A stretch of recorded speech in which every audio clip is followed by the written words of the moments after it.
I'm Swati Rao. I'm the Associate Professor of Medicine in the Department of Nephrology, and I work in transplant nephrology. The education that we conduct in the Department of Nephrology is very important to all of our faculty. We are very vested in the education of the fellows and the residents, and we want to make sure that once they graduate from our programs, they go out to the community and perform excellent. The Department of Nephrology, every year there are 4 fellows, and it's a 2-year program. And sometimes there's an additional fellow who's doing a research year for an additional year. The qualities that we look for in a nephrology fellow is that they should be interested in nephrology.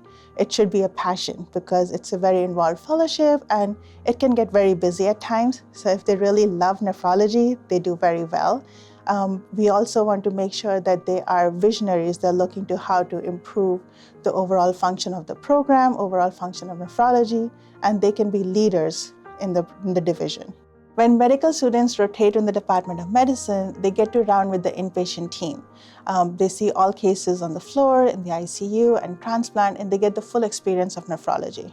The way Department of Nephrology is different at UVA than other institutions is because we always place the education and the experience of the students, residents, and fellows who are in our division ahead of everything else.